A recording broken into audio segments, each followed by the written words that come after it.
listening to Unlimited Hangout. I'm your host, Whitney Webb.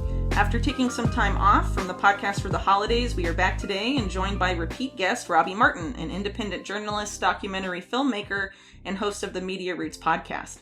Today, Robbie and I will be discussing some key people in the current Trump-verse, their role in promoting QAnon narratives despite their deep state past, with a focus on Rudy Giuliani and his longtime protege and now Trump surrogate, Bernard Kerik. We will also be touching on the newest and currently most controversial figure around the pro-Trump team seeking to challenge the election, Lin Wood, and how the Stop the Steal movement is likely to play out over the course of January, particularly in the lead up to Inauguration Day on January 20th. So thanks for coming back on Unlimited Hangout, Robbie. It's great to have you back on. Thanks for having me on again, Whitney. Of course. So, we are recording this on Tuesday, January 5th, a day before what is likely to be a final Stop the Steal rally in Washington, D.C. As some of you may know, that rally tomorrow takes place on the same day that the votes of the Electoral College are to be counted. Earlier today, we had Trump tweet out that, quote, "The vice president has the power to reject fraudulently chosen electors," end quote, hinting that Mike Pence could act to dismiss the votes of some and possibly many electors. Of course, if that were to happen, we would collectively be thrown into a tornado of electoral chaos pretty quickly, raising the specter of a lot of the false flag and manufactured violence concerns that we were talking about back closer to Election Day. So, Robbie, before we get into some of these more interesting figures currently surrounding Trump, who have been guiding key parts of this Stop the Steal movement in both official and unofficial capacities, what are your expectations of this rally tomorrow? And do you think it's possible that either Pence or someone else may intervene in the electoral vote counting process? Yeah, the Mike Pence thing is really interesting to me because not just Lin Wood, but other people in the Trump administration, including Trump himself this morning, have put Mike Pence in the position to essentially, if he doesn't make a concerted effort to somehow, stop this electoral count or freeze it or reverse it, then they're setting him up to essentially be number one enemy in the crosshairs of the QAnon army, which is kind of fascinating to me that Trump would do that to his own vice president.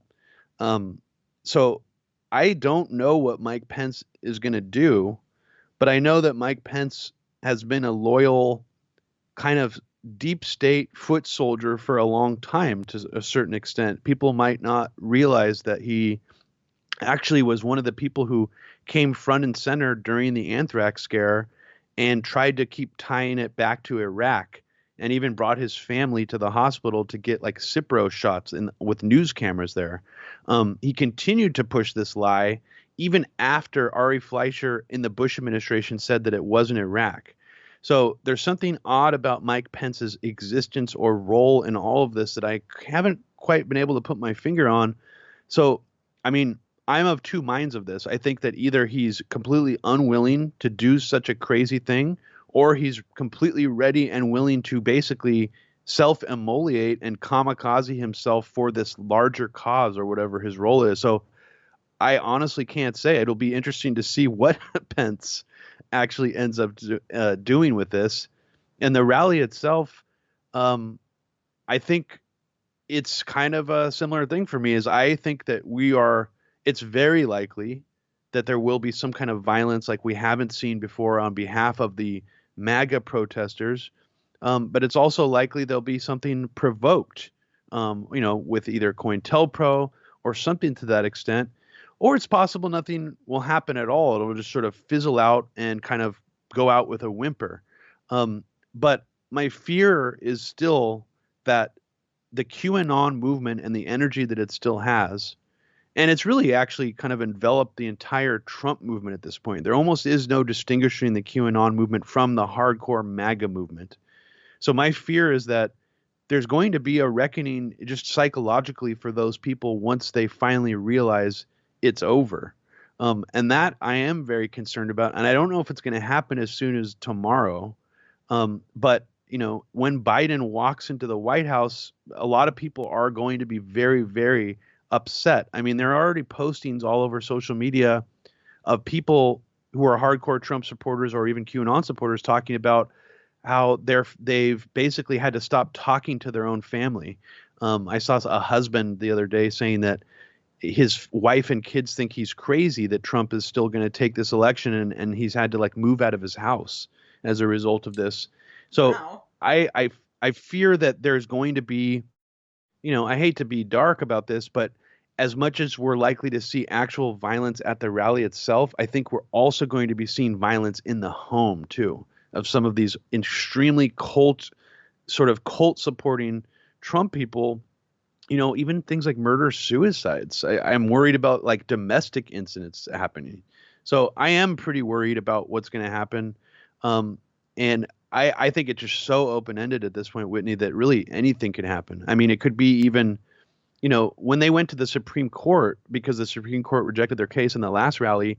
I mean, nobody tried to like break the windows of the Supreme Court or set it on fire or anything. But like, I think that kind of scenario is in the cards. I could easily see something like that happening. But in terms of like people actually putting their bodies on the line to like blockade the White House or something to make sure Trump can stay in, I don't know. I don't know how far that's going to go. I think it's more likely that we'll see like an individual act of something that could be perceived as like domestic, terrorism, whether Right. it's set up or not. To me, that seems more like it's in the cards in terms of something happening in DC. Yeah, I tend to agree with you, but I think it's already looking like there's going to be some agent provocateurs, if you will, there. So, for example, on Twitter, there's been talk of some people saying they're heading to the rally to support President Trump and say they won't rule out storming the Capitol if his commander-in-chief commands him to do so. And stuff like this circulating on there, right? And at the same time, we're having, this lawyer we're going to talk a little bit about a little bit later today, Lynn Wood, has been really active on Twitter on the Mike Pence front as well, actually threatening the vice president, surprisingly, from a pro-Trump angle, I guess you could say, saying he's a traitor and all this stuff, saying he's close to the CCP, having this really militaristic rhetoric about China, that we're basically at war with China, and a bunch of other stuff that is really just like crazy, including calls for limited martial law. And I was actually watching the pre-rally for the Stop the Steal thing tomorrow, and a lot of the comments were saying stuff like martial law is the only solution. Lynn Wood has talked about specifically limited martial law, whatever that means. Amazing. Yeah, really crazy to think about how this group of people, or like, InfoWars listeners or whatever, back several years ago would have been totally against that type of rhetoric from anyone ever. And now some of them are heavily promoting this idea that it's the only way to save the democracy is to declare martial law. I mean, wow, what a psyop, right? Yeah, it has to be on some level some kind of psyop. This is why I think it's been a mistake for people to really want to try to wrap up the whole QAnon narrative in some kind of neat, tidy package saying, well, it was probably just a LARP. And yeah, Trump is dog whistling to it, but it's just because he's desperate. And it really is just the work of these 8chan trolls and these LARPers. I mean, there has to be something more going on here to it. That there's been no other conspiracy movement or conspiracy theory online that has enveloped this many people into a singular limited hangout narrative like this that serves the ruling class to this extent. This is unprecedented. It has to be some kind of psyop. And by saying that, I don't think that means that it's the CIA or, some kind of state intel agency necessarily either. It could just be, I was reading an interesting article the other day that was proposing this theory that it was basically a conglomeration of private intel networks that included some companies in Israel, some companies in Eastern Europe, a group in the UK, and a bunch of groups in the US, all sort of working in conjunction with the sort of Cambridge analytical model of data mining. I mean, we talk all about, how Silicon Valley, why aren't they doing more to stop this? Why aren't they doing more to crack down on it? They're not cracking, I see all these liberal blue checkmark people who study QAnon outraged that they're not doing more to crack down on the QAnon accounts, because they already started this purge. But in reality, Whitney, if you think about how QAnon must have been able to take float, they had to have basically a data mine database of not just like human psychological behavior, but all of our likes, dislikes.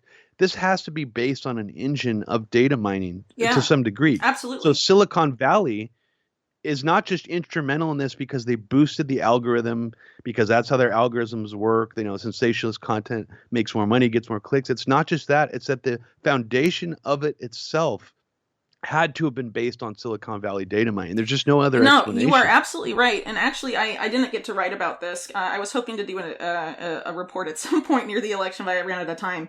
On Mike Bloomberg's data firm that he set up for this election um, called Hawkfish. But basically, the DNC was trying to compete with the Republican data mining model this election cycle and set up all this new data infrastructure. And by the way, a lot of the top people in charge of that were former Silicon Valley officials from Facebook, Amazon, Twitter, and what have you. And they set up this huge data warehouse called Phoenix that was based at Google and just like accumulated tons of information about people, about registered voters, profiling them on the left and the right.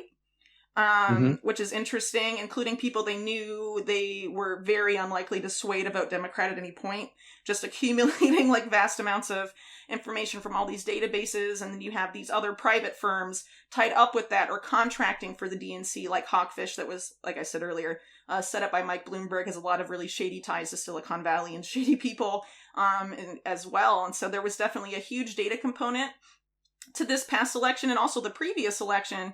And, you know, it got talked about some for 2016, but for 2020, it really slipped under the radar. And a lot of the focus on was there fraud or, shady things going on behind the scene in the election. It's sort of an avenue that hasn't really been pursued much by either left or right, surprisingly, considering that there's probably a lot, a lot there.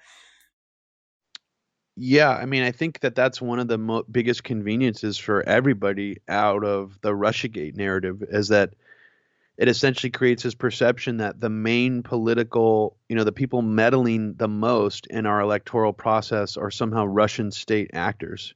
And while I will concede that there probably was some attempt, to do some shenanigans, I mean, it would only make sense. But the idea that that's somehow this big concern. I mean, clearly it's sort of almost this convenient way to cover up how many domestic and privatized like political actors and intel agencies and data mining people have manipulated what we're seeing now. I mean, it is, I guess I keep going back to this idea that it's one of the, at least for me, one of the best ways to explain how QAnon blew up to the degree that it has. I mean, I'm sure people have used these engines and apparatuses before in elections, but not to this extent. Like this is really sort of it just eclipsed everything else. And I think I don't remember why I even brought up QAnon originally. Maybe it was because you brought up Lynn Wood. I did. But it is getting to the point where this has become indistinguishable from the mainstream Trump movement.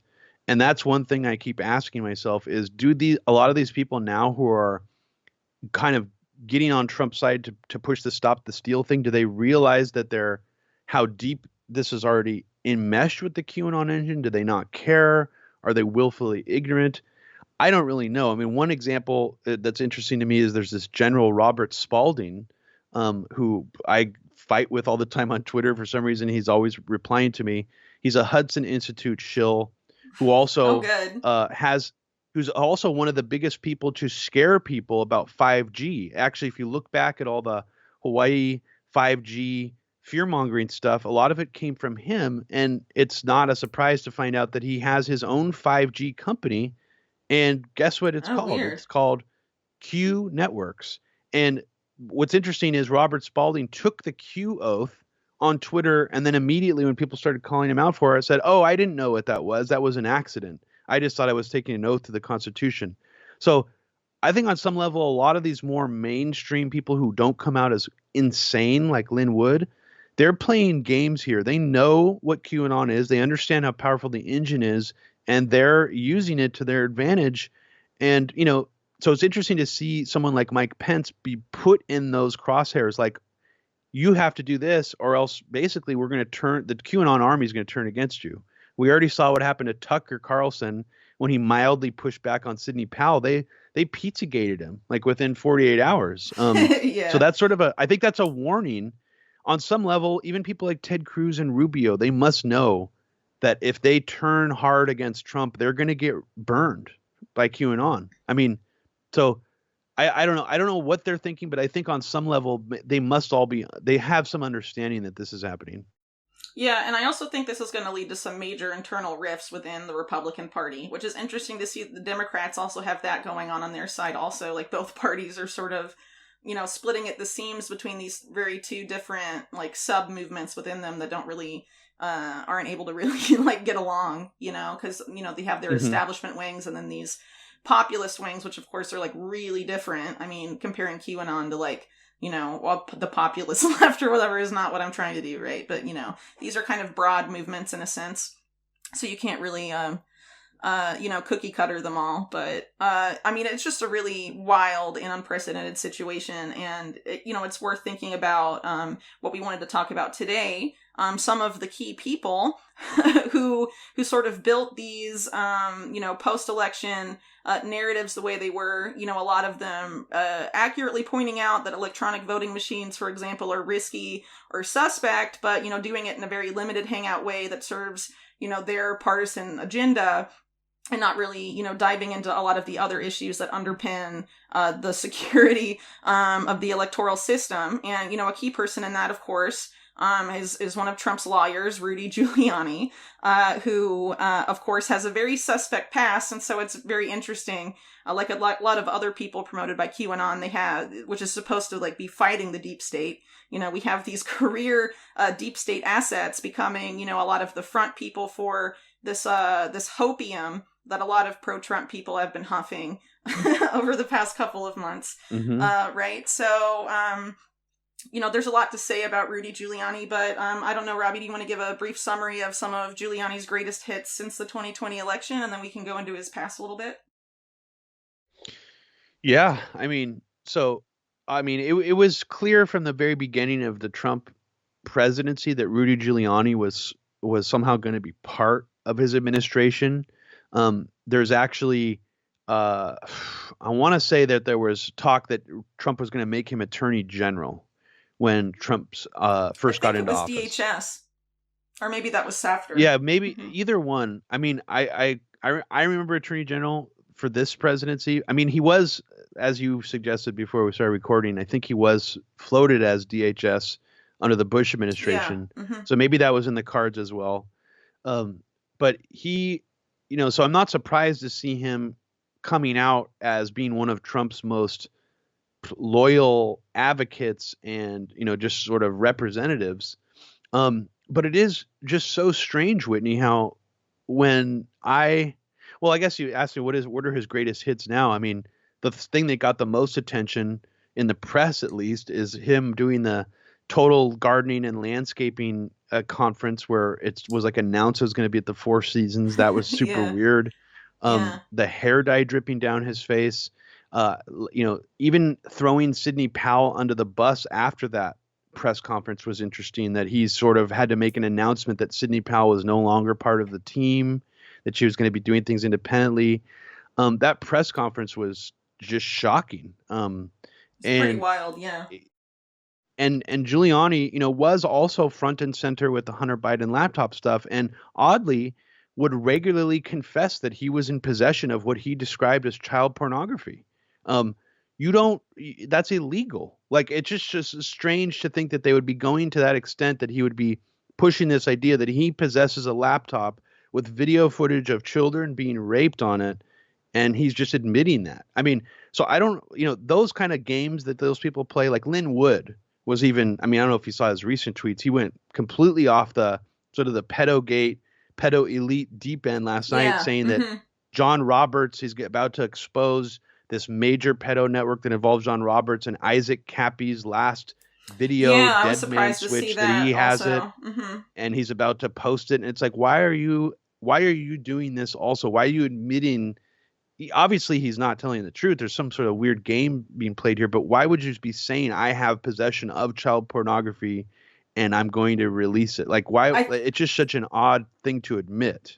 Well, I think it's to muddy the waters about the whole, like, pedophilia issue in terms of, like, Epstein and intelligence agencies and stuff. QAnon has done that to a huge degree. People are like, oh, well, Yeah. you believe that about Epstein? Well, you must be QAnon, even if you hold literally no other quote-unquote QAnon beliefs, and things like that. And that's why you have mainstream media people now saying stuff like, oh, the Epstein scandal is a gateway to QAnon and all of this stuff. And, it may have a censorship motive in that sense. When they censor QAnon content, they may censor Epstein content as well, for example. You're absolutely right. Or something like that. I think that could be a likely explanation for it. It's obviously pretty unfortunate, but I think that was part of, the agenda behind QAnon for a long time.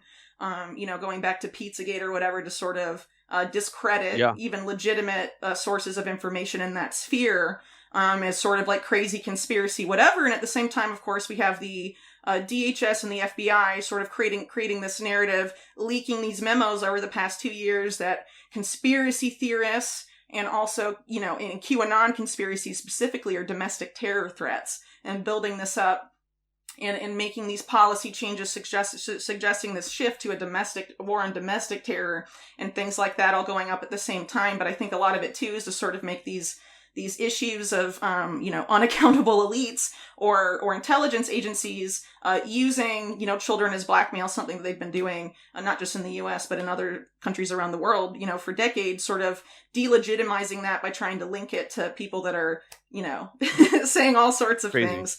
Yeah. Mm-hmm. Yeah, and that's what's interesting to see, even someone like David Icke leading the charge in the UK on this subject as well. I mean, it's like the guy who basically popularized the lizard conspiracy stuff is the front and center of that. And it's kind of fascinating. It's like, is that deliberate? Is that designed to muddy the waters? It's really hard to tell. I mean, Alex Jones, was he there to muddy the waters of the 9/11 truth movement? Was he just a unwilling participant in some kind of larger controlled opposition op? It's kind of hard to decipher, but sort of looking back on that, it's like, well, yeah, on some level he probably was, whether he was willing or not. I mean, but you brought up something earlier I just want to touch on. I forgot to mention, is that this idea now that people like Lin Wood and other actual Trump surrogates who are pretty prominent people are now saying we need limited martial law. It's not just Flynn, it's other people as well. Yeah. Even some like Congress people are saying this. And that to me is just so fascinating, because that is the culmination of QAnon breaking through entirely to the mainstream, not just the populace, but like the actual politicians in charge now it's like they've closed the circle. We were laughing last year about how, oh my God, they trolled everybody into believing in martial law.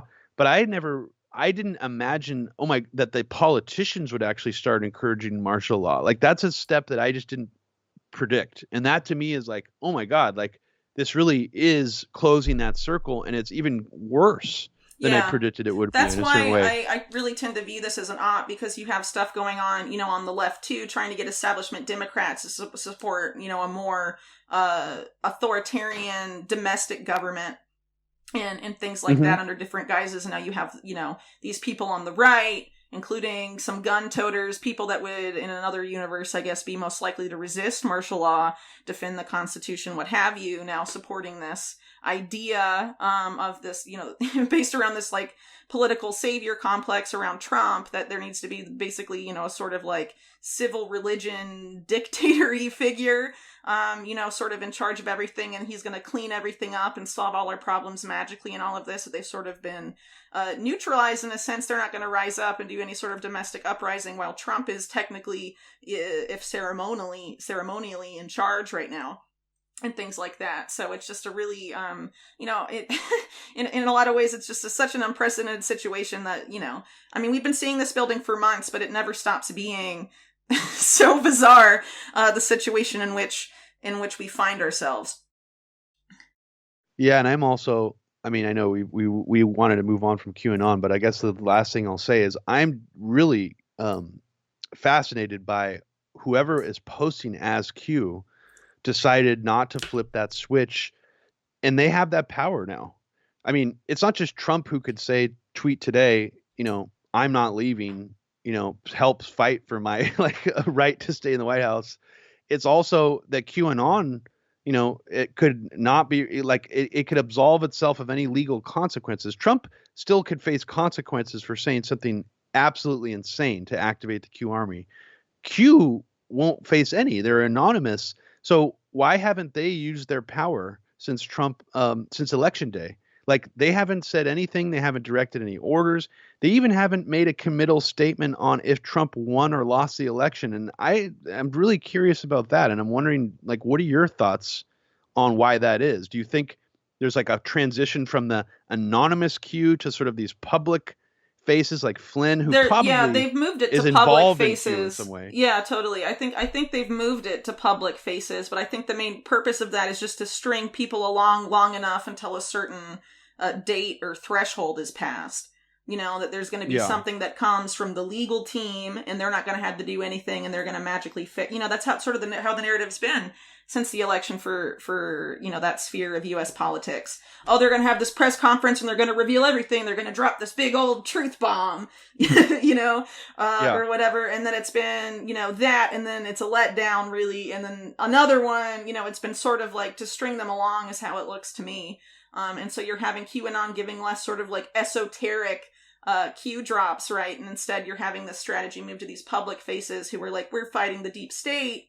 But you see them and they're sort of, what they're doing is, like I said, stringing these people along, giving them false hope, leading them to some sort of, I don't know if it's an event or a climax or just until, after Inauguration Day when Biden's already in and, the people were just chilling at, just waiting for something to happen the whole time instead of, being more active or whatever.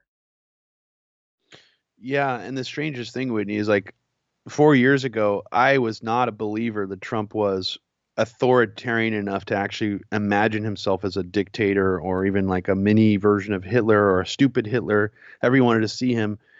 When Robert Kagan, for example, was writing articles about how Trump was essentially going to be, a new Hitler, it almost seems in a way that they've trolled him into being this sort of fascist dictator or wannabe one that they fearmongered about. It's like, I don't think Trump intended or started out that way, but it's like all the circumstances and the scenario of the last 4 years is sort of almost, and I'm not making any excuse for him, it's almost like created this sort of him in a corner situation where I just feel like it's sort of like a self-fulfilling prophecy. Yeah, It's absolutely. quite odd. I think they did that on purpose, that they sort of like, Me too. Wrote the script, I guess, to sort of place him in a particular role.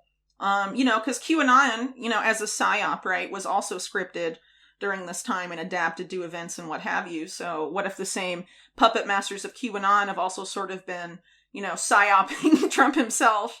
I think that's entirely possible and actually even likely. I mean, I think Trump has, and I'm not saying this because I think he's dumb or making an excuse for him, but I think he's been worked by the same people who are behind QAnon. He's not hugely narcissistic in charge. and I think susceptible to people that play his ego the right way, So yeah, I tend to agree. So I guess then that brings into the picture, what in the hell is Rudy's role in all this? Like, is he actually with Trump, or is he part of this other side? Like, is he part of this faction that's actually maybe working Trump? It's kind of a both minds of it. Well, I mean, let's just make a couple of points really clear first. First, Giuliani is insanely corrupt and has been for a super long time. So in terms of what faction he works for, it's whoever is, I don't know, I guess paying him the most or offering him the most benefit or, how people like that operate, right? So he doesn't have loyalty to any sort of like morality or ethical code or whatever, right? So in terms of who Giuliani's working for, I mean, it's worth taking a look at his history to see who he's obviously been working for in the past, and how that may have changed in recent years, right? Because of course, we are really seeing a lot of the billionaire class sort of play for keeps, but a lot of internal battling amongst them, I guess you could say, fighting over the spoils of a dying empire. type deal that those rifts have sort of opened up in recent years. So, it could be really variable in terms of, in that period where Giuliani's, factional loyalties were lying. But it's worth talking a little bit about what he did before. So if it's cool with you, Robbie, I'll just go over some stuff and feel free to jump in whenever. Yeah. So in the 1980s, I'm pretty sure his position at the Department of Justice was like assistant attorney general, and then he went back to SDNY in New York and ended up overseeing, or maybe I got the order of that mixed up, sorry. But in the 1980s, Giuliani was known for a couple things during that part of his legal career. One was inventing the perp walk, including of people who ended up not being charged with a crime at all, and things like that later on, but they were publicly filmed, walking with their head down, being arrested as sort of like a reputational blow that could be, doled out at the whim of Giuliani during that period of time. But also a really interesting thing, and I would argue this is really the point of where Giuliani's star started to rise, was when he went after some of the so-called 5 families of the Italian mafia in New York. And a couple of them ended up actually going to prison. One died before he could be convicted, things like that. But they took out a couple of these families. And what's interesting, as I talked about a lot in my Epstein series, is that in New York, the organized crime scene, really from the beginning of the 1920s, was dominated by something called the National Crime Syndicate, which was really the Jewish American mob headed by Mayor Lansky and people like that, who had teamed up with the Genovese crime family headed by Lucky Luciano. In that alliance at some point during World War II, but arguably before, got in bed with the precursor to the CIA, the OSS, later became deeply involved with the CIA, and that can, you could argue continues to the present. So what's interesting is that in Giuliani, by taking just the Italian side of the National Crime Syndicate sort of out of the picture by sending them to prison, specifically the head of the Genovese crime family, he was able to consolidate power for that other faction, which is pretty interesting when you think about what that means. It's also interesting, and that's too. his claim to fame. That's his claim to fame, is being this tough on law crime and order mob buster. It's one of the most blatant, limited hangout false narratives ever. I mean, it really doesn't, so yeah, sorry, go ahead. I just wanted to say that. No, but it's just interesting to view it that way, right? Because the media spin on those mob cases has always been, look, Giuliani's tough on crime and he took down the mafia, but he only took down half of one particular long entrenched group of the mafia, allowing the other half to be really successful and honestly get really out of, gain tons of influence. By various means. And it's interesting that this actually sort of happened in World War II also, when they got in bed with intelligence. Luciano, after Operation Underworld, which is where they teamed up with the CIA, the deal that Lansky struck between the CIA and on behalf of the National Crime Syndicate was to get Luciano out of prison but deported to Italy, basically giving Lansky the whole U.S. portfolio because he was the one in the States. And Luciano was sent really far away to Italy, and then ended up doing CIA stuff in Europe, like ties to Operation Gladio and stuff like that. But was obviously that was sort of, you could argue, a consolidation move. So they've sort of done that stuff before, but then they have Giuliani, who in the early 80s was in the Reagan administration also pretty early on. Basically put in this position to do that when that Jewish American mob group in New York had very close ties to the Reagan administration, including through Roy Cohn and people like that. And it's really interesting. One of the mob bosses Giuliani sent to prison, Tony Salerno, his lawyer forever was Roy Cohn, which is pretty weird to think about. But Roy Cohn was dead by the time this trial happened. But it's just interesting to point that out. So, and also, I think it would be worth, maybe, I don't know how deeply people have dove into those actual cases, but, and I'm probably only getting this from mob movies, but we know culturally speaking that when a mobster goes to prison, it's not necessarily a rough ride for them. Sometimes mobsters go to prison just to sort of, do their time, and they're treated very Right. well in prison and actually given enormous privileges and have the access to things that nobody else has and are treated kind of like royalty. So it would be worth actually exploring what someone like Tony Salerno went through in prison.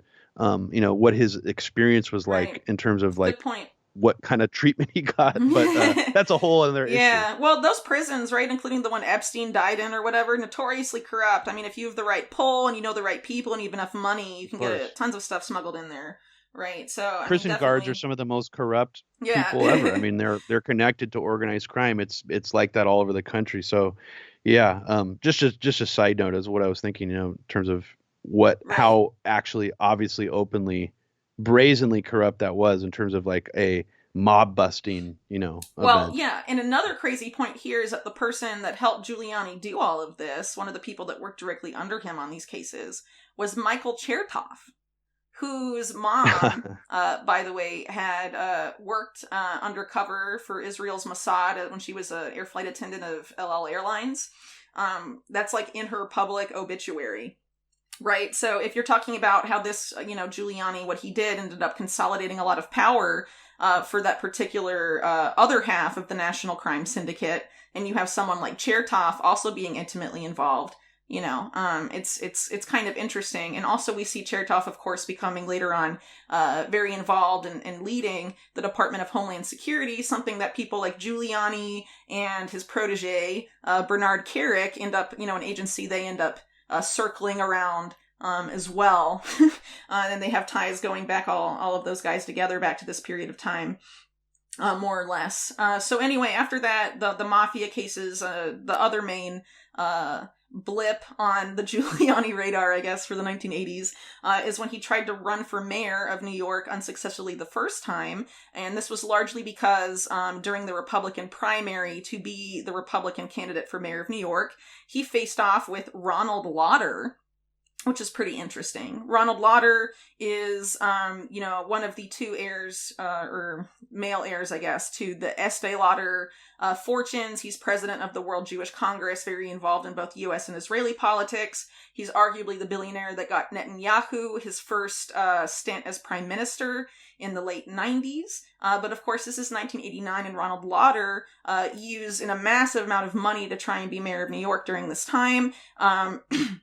And he just had this savage debate and negative political campaign against Giuliani, accused him of not being a real Republican, and it really ended up damaging Giuliani's chances in the general election for mayor. So he ended up losing that. But it's pretty interesting because a couple years later, probably like 3 years after that, Ronald Lauder, who is longtime friends of and his parents also of Trump and Roy Cohn, becomes one of the members of the so-called mega group of wealthy, quote unquote, philanthropists that include people like Leslie Wexner, the Bronfman brothers, Steven Spielberg, that I talk about in my Epstein series to a pretty decent extent. So, before I go into his first stint as mayor, is there anything you want to add, Robbie? Or maybe you want to start with that? No. Well, you mean Rudy? Like, no, I think you should go ahead with it because I can't. You were doing a good job. I think you should. Well, okay, so basically, after his first loss, right, Giuliani is elected to be mayor of New York in, I think, 1993, and then he gets reelected for a second term, and then he, at the time of 9/11 is there, and in terms of all the stuff that was going on in his early mayor career as mayor, I didn't really look into that, though. I mean, we can talk about it a little bit in terms of the building of the emergency management bunker in World Trade Center 7 happened during that time. He elevated the career of Bernard Kerik, who we're going to be talking about in a little bit, who first met Giuliani in 1990, was his bodyguard and driver during that unsuccessful race for mayor, and they stayed close, obviously, in the years that followed. But there's a lot to talk about with Giuliani and sort of 9/11, anthrax related stuff, so we might as well just skip to that in the interest of time. So, Sure. did you want to go into the West Nile thing? Yeah. So Jerome Hauer, who I only really learned about later through sort of 9/11 truth research, was instrumental in Rudy's mayoral administration as Right. someone who was tasked to study bioterror, but also pandemics. And Rudy and him got a bunch of money, and I don't know if they got it actually from the federal government or just the state of New York, to essentially do research on what would happen if West Nile virus outbreak happened in New York City. And at this time, West Nile virus had broken out before, I think, in different parts of the world. It had already been around, but just the sort of coincidence and the serendipitous nature for them of getting all this funding and PR for fighting West Nile virus before it even landed in New York, and then it suddenly lands in New York in 1999 and ends up killing, I think, around 30 people, is quite coincidental and Yeah. frankly quite suspicious. And additionally, there was a sort of a seeded rumor going around, Whitney, and I don't know if you caught this in my Anthrax podcast, but that there was someone going around spreading the rumor that Saddam Hussein did it, and that the West Nile virus was actually not a natural outbreak, but somehow the work of Iraq. And Huh. I They'd don't, repeat that that narrative later. was, yeah, that narrative wasn't directly picked up. Then, in fact, Jerome Hauer was actually asked about it in a press conference. Seems like some kind of planted, or, I don't know who the reporter was that asked him the question. Jerome Hauer denies it at that time. Now, this is Interesting. a different Jerome Hauer than the one who would later be trying to connect Saddam Hussein to the 2001 anthrax attacks. But it is strange how that narrative about Saddam Hussein being behind West Nile virus predates 9/11 and, sort of was in the mix at that time. And Rudy Giuliani and Jerome Hauer received even more money to combat West Nile virus. And their way of dealing with it was using essentially a not fully tested chemical on human beings called melathion, that was sprayed from basically crop duster style airplanes over parts of New York City to eradicate these dangerous West Nile virus carrying mosquitoes. But it was discovered later that this chemical could potentially cause cancer.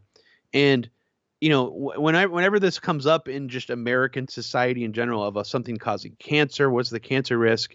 It just seems like in the end, it's always just sort of washes out into, well, this could cause cancer, but it saved more lives in the end, because West Nile virus was going to kill a lot more people. Right. Nobody really knows for sure what additional damage was caused or how many people got cancer from that spraying.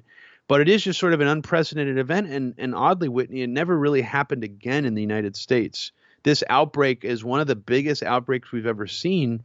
And it just sort of conveniently went away after this. Right. Now, that leads us into the odd obsession that Jerome Hauer and Rudy Giuliani's administration had over combating bioterrorism, specifically anthrax, that predates 9/11 as well, which is curious. And we already know Jerome Hauer was one of the key participants in the Operation Dark Winter exercise.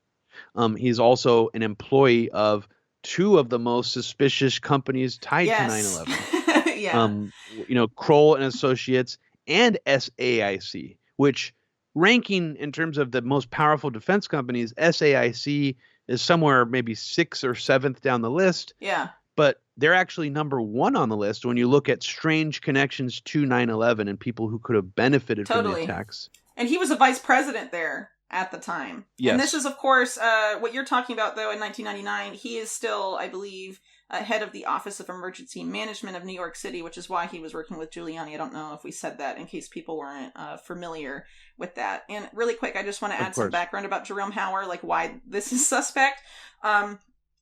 From 1997 on, he was part of this group that was meeting with Bill Clinton about bioterrorism that included very high-ranking, very spooky individuals like Joshua Lederberg, who was one of the Jason scientists involving advising the CIA and the intelligence community about scientific projects for decades. You also have Bill Patrick, the former bigwig at Fort Detrick when it was still a bioweapons thing that later became a major bioterror alarmist, I would argue, one of the likely perpetrators involved very much so in the 2001 anthrax attacks.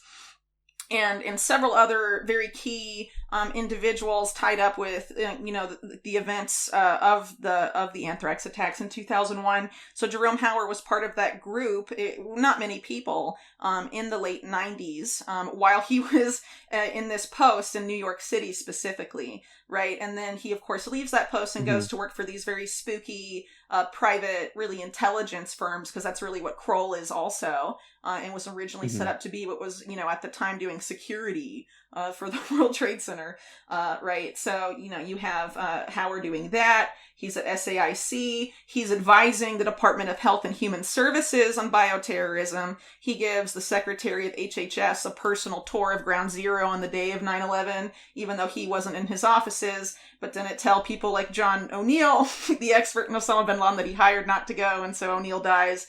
So Hauer is someone you don't want to trust, and so all of these weird events around the West Nile outbreak, you have to take, his very spooky background into consideration. I mean, Hauer is a, security, having been involved in setting up that bunker in Building 7 as head of the Office of Emergency Management, right? That's and interesting. All of the other things Can I comment on that? Yeah, sure. Mm-hmm.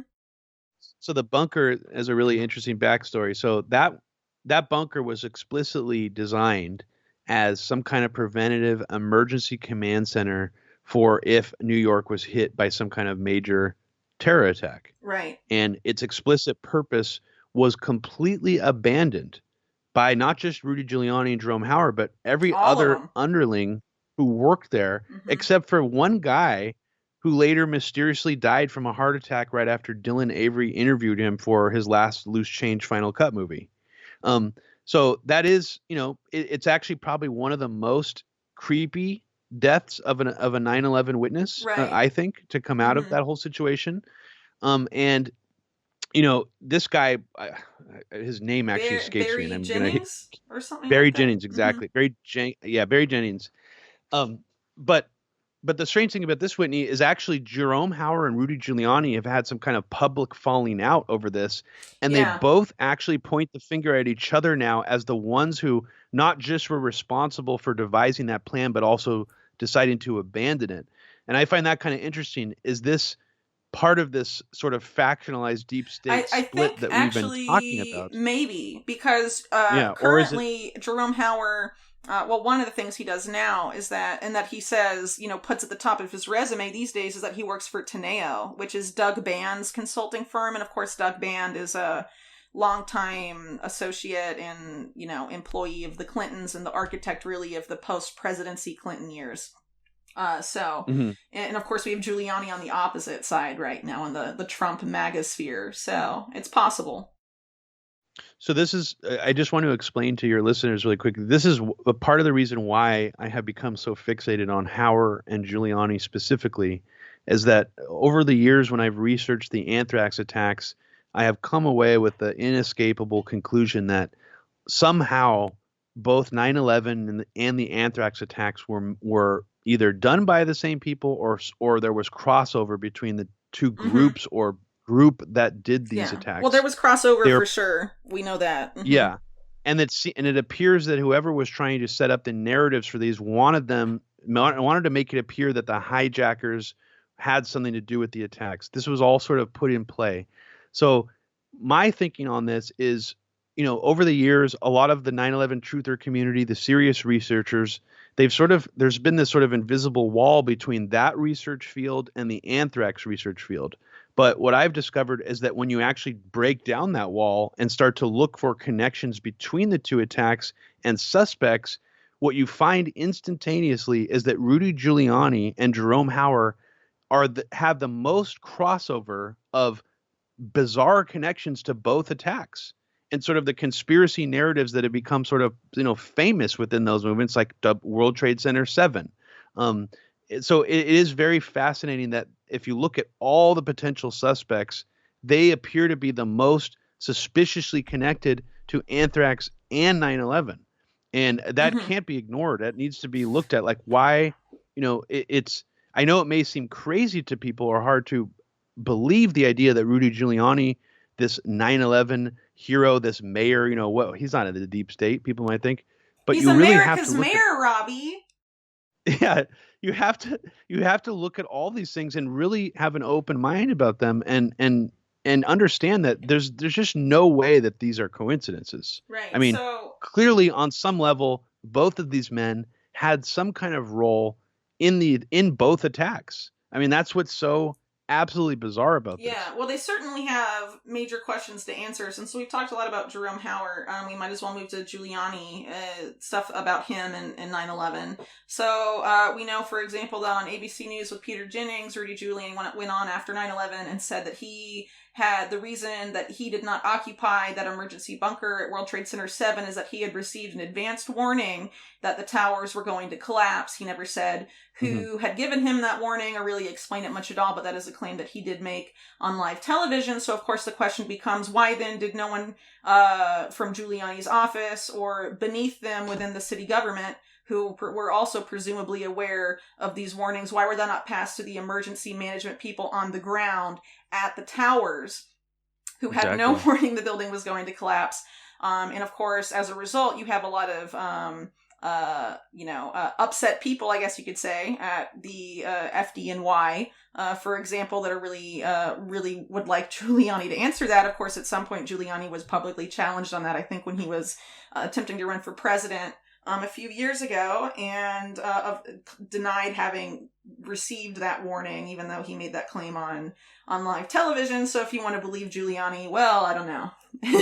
That's up to you. The other thing, of course, that Giuliani did on 9/11 that he should be asked about is why was he so ardent about the speed of the removal of evidence and or debris, what have you, from ground zero, preventing a thorough, and legitimate investigation of that debris. And of course, the end result of that is that because of how fast that cleanup was, human remains got swept up in that, and some of that debris got sifted out, left behind, and used to fill potholes in New York streets. So, Yep. like, dead bodies of, I mean, that's just like Bone fragments and fucking grotesque, potholes. dude. So, okay, Giuliani, maybe you should explain that a little bit, and why, Well, let me all that evidence, no one could test the debris really was taken off, and his claims also that the air at Ground Zero after the attacks was fine, and of course we know it was not.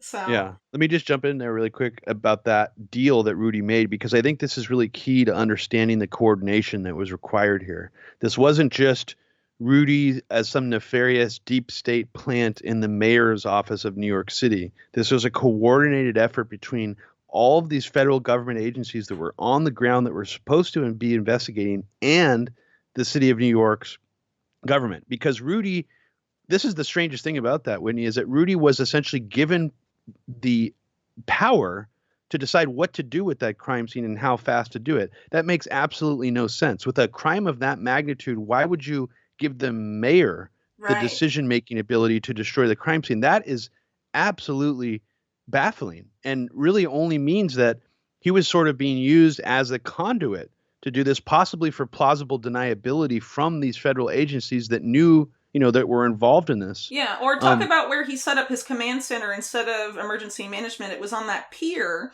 where all the people from Tripod 2 from the federal government had set up, yes. right? Which was going to be, I Well, yeah, I believe, was a gonna biowarfare the exercise anthrax that, drill. right, Giuliani's office had set up so it would take place on September 12th.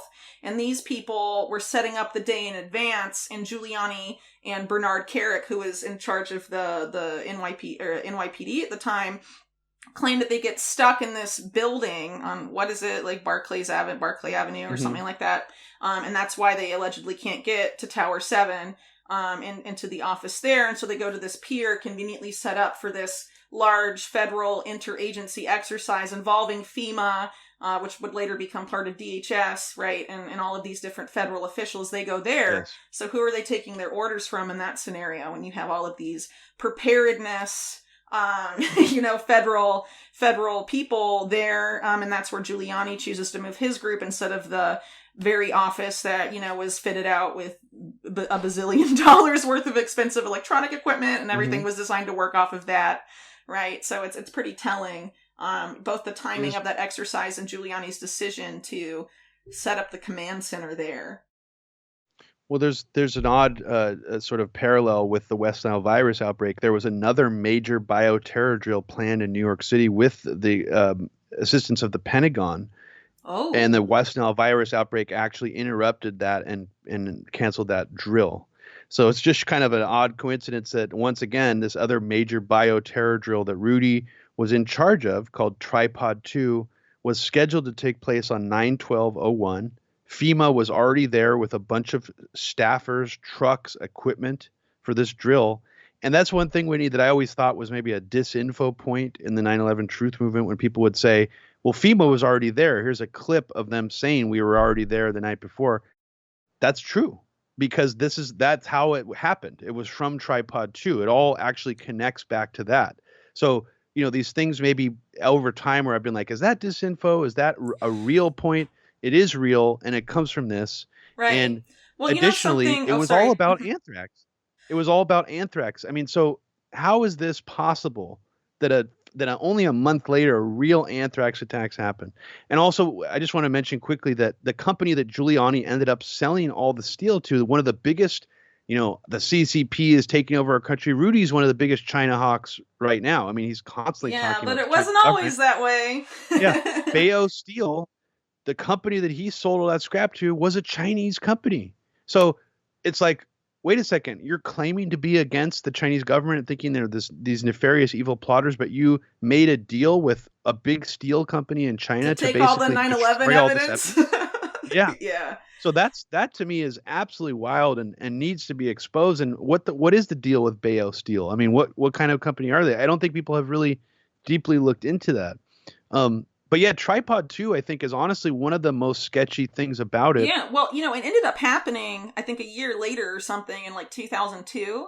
And so what's weird is that the exercise itself was about what they had been setting up, allegedly on September 11th and September 10th, was this exercise called Tripod 2. And what that was supposed to be specifically was about administering antibiotics to like police cadets and all this stuff who Yeah. were there to be like crisis actors, basically acting like they were pandemic victims, and then going to Yeah. all these points of delivery of medical countermeasures, antibiotics in this case. So it's interesting to see how something that was just supposed to be like a point of dispensing medication, whatever they were supposed to be setting up for an exercise like that, it becomes the 9/11 federal and local government command center on September 11th. And the reasoning they gave for going there, right, was like, oh, all this advanced whatever that we needed to communicate and move things around was set up there. But if you're Yeah. just dispensing antibiotics to groups of like pretend scared, police cadets and students, basically, right? I mean, it just seems kind of like a weird disconnect a little bit. I don't know how you feel about that. Oh, I mean, it's an incredibly weird disconnect, and it's also just I'm just thinking back to the actual planning of Tripod 2 itself. It's incredibly convenient that it was located far enough away from Ground Zero, and to think that it just the location of it is suspicious. Yeah. So I mean, I probably sound tinfoil hat to some people as I'm talking right now, but like this, it's just such an odd coincidence, and it's really hard to see it as a coincidence. um but I feel like we haven't talked maybe enough about the actual attacks and Rudy's sort of subsequent like activity in those. Sure, go So I for don't it. know how much time No, we have we have time. left, but So, okay. yeah, because I can go through some of the other stuff pretty quickly. So basically, what we wanted to talk about with Giuliani and anthrax doesn't necessarily involve the playing out of the attacks itself, but sort of like the cover up and the aftermath and the cleanup, right? So, Hmm. you wanna Well, he give a did. summary, Robbie? Sure. I mean, I'll just start by saying that Giuliani's behavior, even during the anthrax attacks themselves, is suspicious. And the reason why is because he, again, made himself front and center of trying to be a hero, some kind of PR, America's mayor hero during those attacks. And he did more press conferences about the anthrax attacks than he did about the 9/11 attacks. Mm-hmm. So I think people need to look back at those. And one interesting thing, Whitney, that I have discovered in all my research of the actual attacks themselves is that the mail sorting explanation from the FBI just simply does not add up. The idea that anthrax got in all these different media buildings in New York City from simply a mail sorter or a mailroom does not make sense. There was anthrax delivered to Tom Brokaw at ABC. That actually happened for real. It was, we don't know exactly who sent it, but a letter was sent addressed to Tom Brokaw at ABC News. Well, ABC News is not in the same building as 30 Rock, You mean as NBC NBC? News. No, ABC. Was he at ABC then?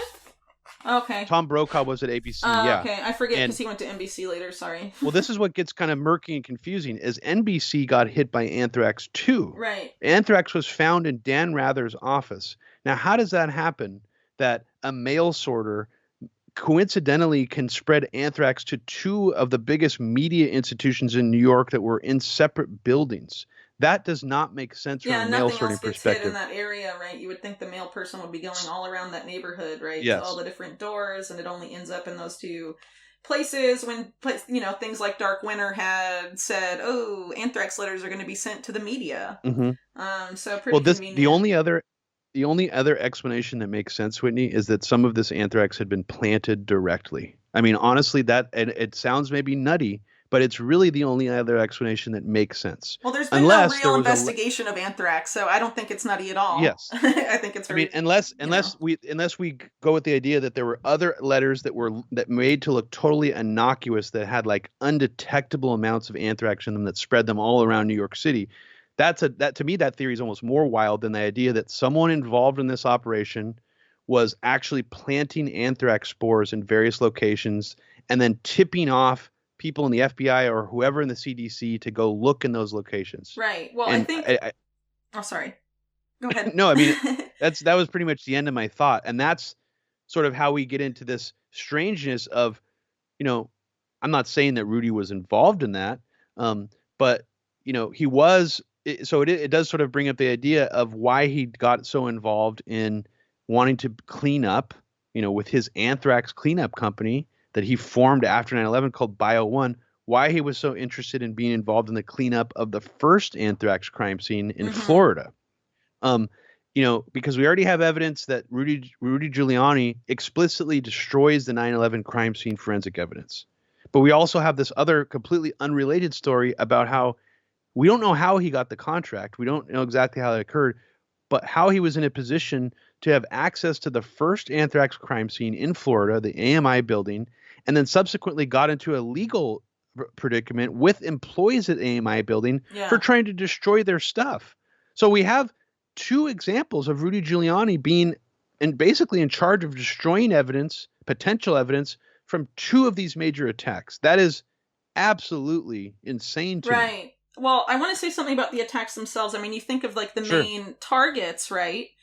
You had the three senators, right, who were standing in the way of the Patriot Act being rammed through at breakneck speed by Dick Cheney, right, were the senators that were targeted. And then, of course, the other main target was the media building specifically. And when we look at the America media building, and the controversy that erupted there with Giuliani, what it looks like, and we can talk more about this if you'd like, what it looks like is that what he was specifically looking to destroy were the photo archives of the National Enquirer, which of course is a tabloid magazine that of course obtains pictures of prominent, powerful people, oftentimes pictures they don't want to be made public. And, houses them. And of course, it's very possible that outlets like that acquire pictures and then contact those powerful people and be like, how much would you pay us to keep this secret?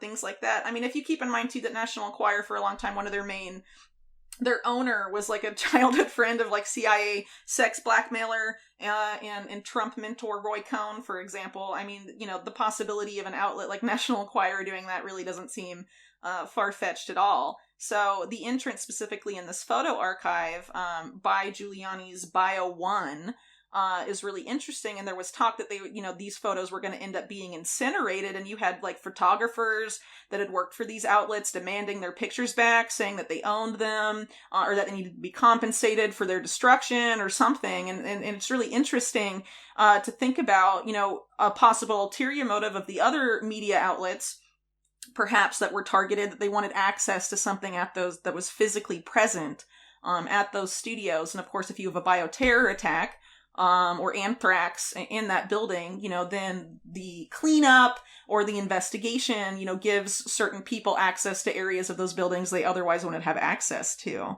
So something interesting to consider.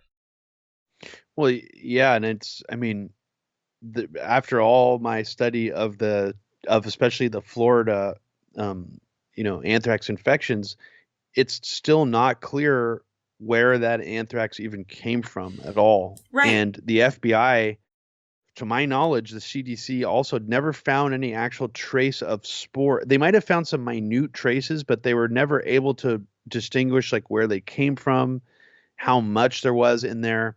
And oddly, Whitney, Rudy Giuliani's anthrax cleanup effort really, apparently it was unsuccessful, which is another strange aspect of this, because on one hand you could say, well, Rudy Giuliani didn't know what he was doing. He started up this company to try to make money off of these attacks, like sort of disaster capitalism, and he messed up and he had to abandon the operation.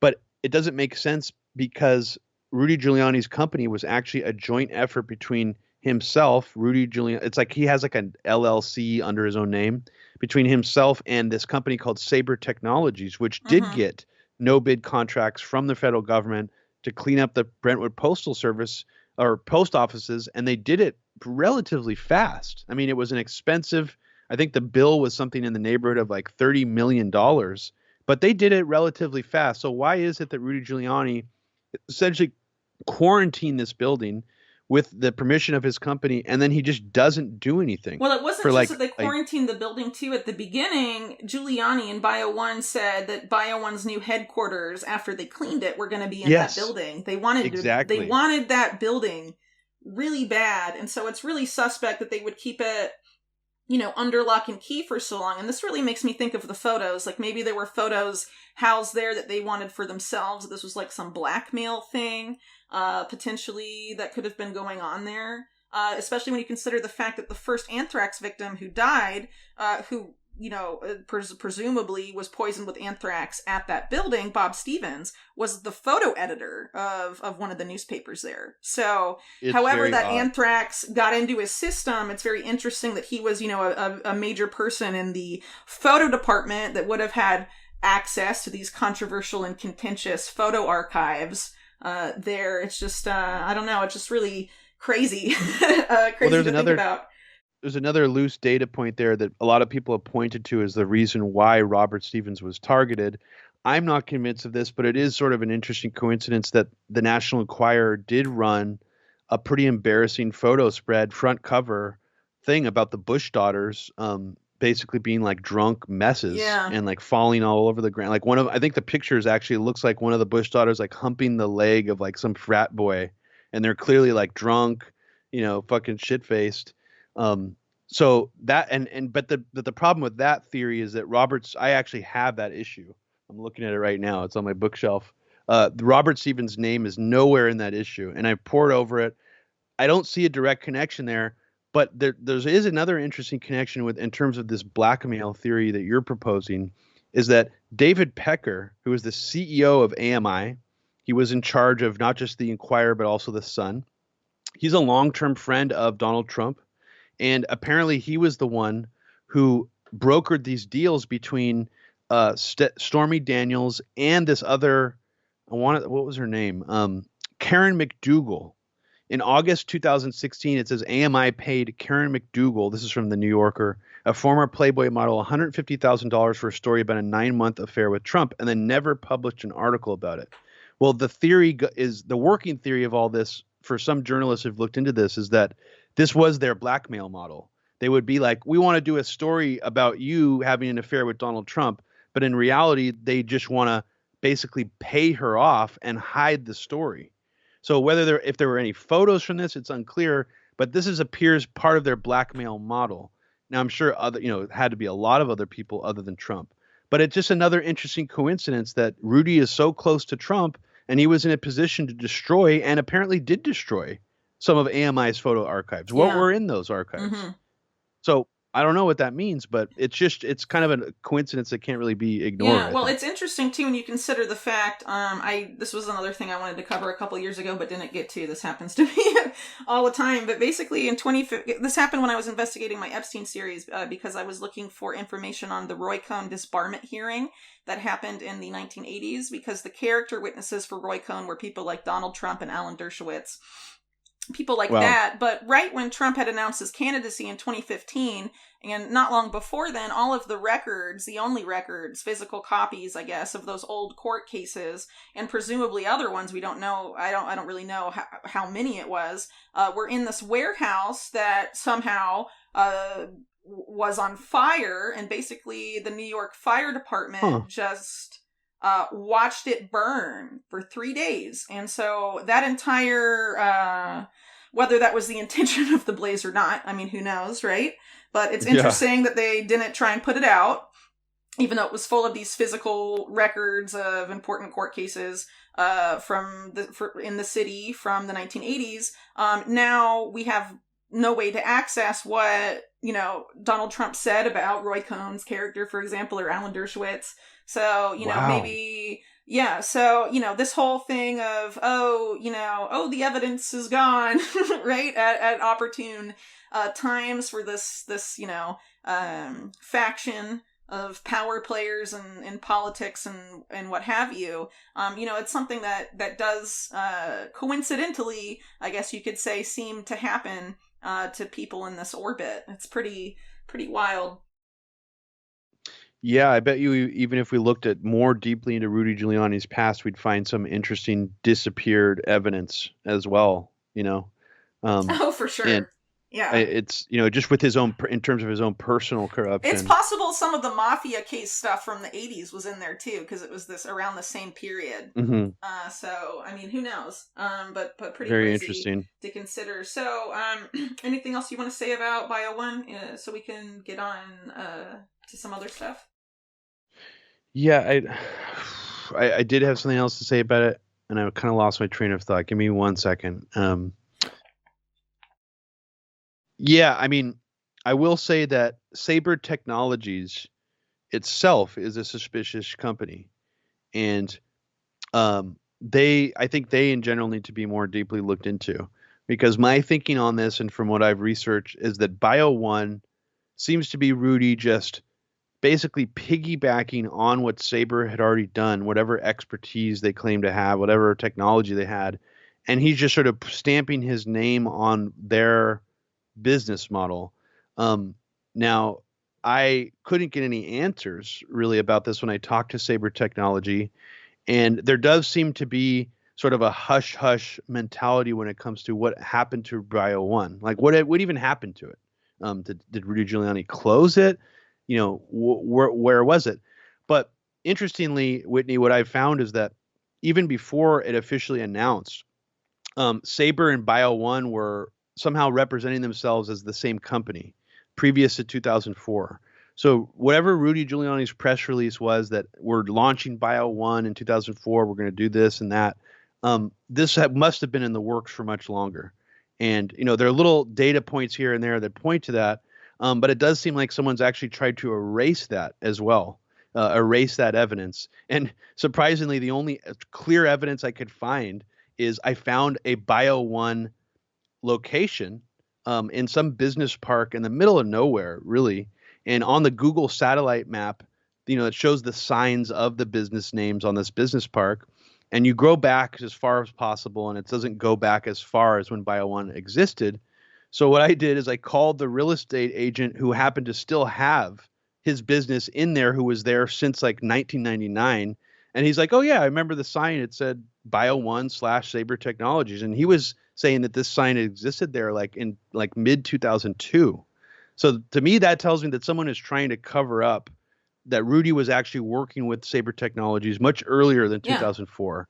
Well, and so I guess that's the last thing I'll say about it. Well, in 2002, that's when Rudy Giuliani, I guess, on his post 9/11 glow or whatever, created his consulting firm that he still has today, I'm pretty sure, called Giuliani Partners. And it was Giuliani Partners that created Bio One and then got in bed with Sabre. So, if that was in mid 2002, it was probably going on as soon as Giuliani set up Giuliani Partners. It's worth pointing out that in 2002, people like Jerome Hauer, we were talking about his relationship with Giuliani and all of that earlier.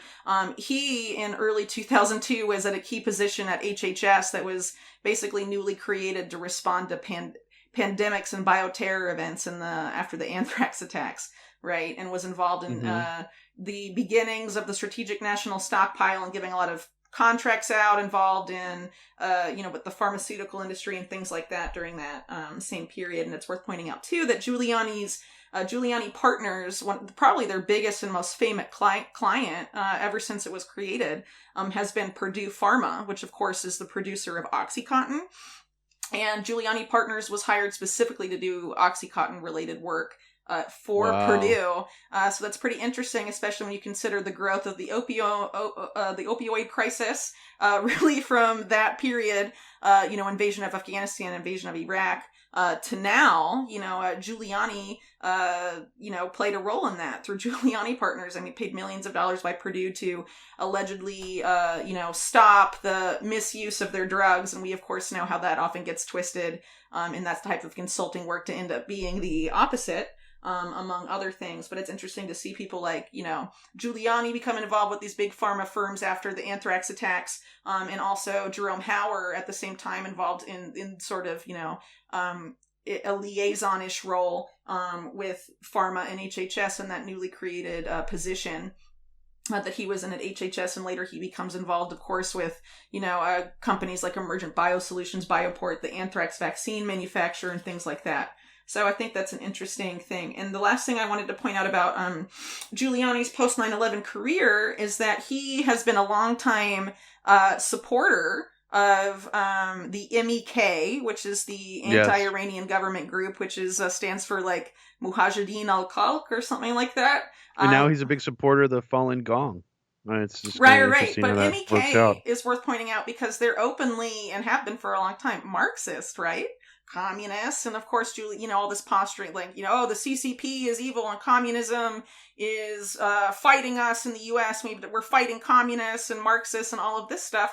He's been paid for years by a Marxist group called the MEK, and a lot of the people that he, that join him from the U.S. power establishment, I guess you could say, in supporting the MEK at their annual events and things like that, are people like James Woolsey, the former CIA director, who was at Dark Winter with Jerome Hauer and involved in a lot of the false narratives around 9/11 and things like that. And of course, more recently is also a major China hawk like Giuliani today. And so it's interesting to say that some of the China hawks, like Woolsey, and Giuliani, being obviously like tied up with this super shady MEK group that, if they're gonna create this narrative that the enemy of all Americans are communists and Marxists, like why have you guys been affiliated with that group?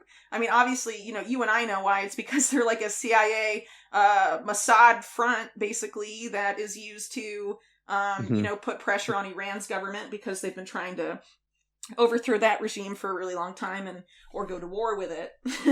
Right? Yeah. So, it's definitely interesting to think about, and really does a lot of damage to this whole narrative and in their posturing, I guess you could say, with respect to China, that they've been trying to push, the MAGAverse into, while at the same time, they have ties to groups that openly espouse that same ideology. It's a little weird, huh?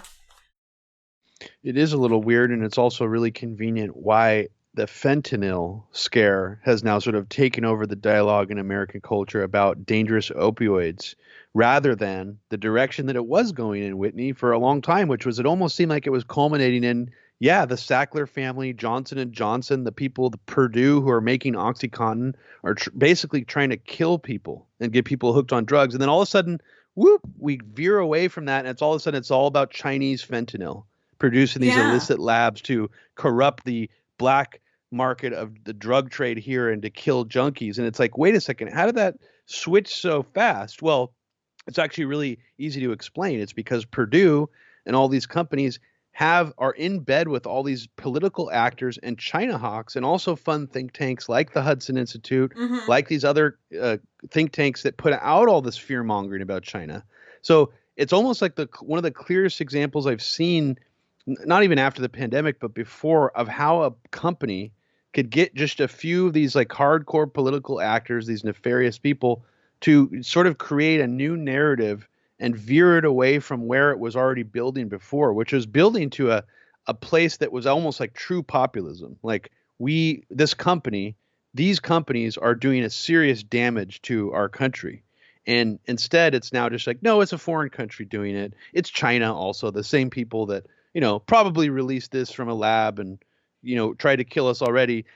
So it's very, very convenient to see all this stuff shift in the direction it is. And mentioning MAK, I mean, it's just also so weird to see these same people investing so much into this Falun Gong media front apparatus, which is clearly being propped up by the U.S. government in some form, whether it's just the Broadcasting Board of Governors or whatever. I mean, the amount of the budget they seem to have is enormous.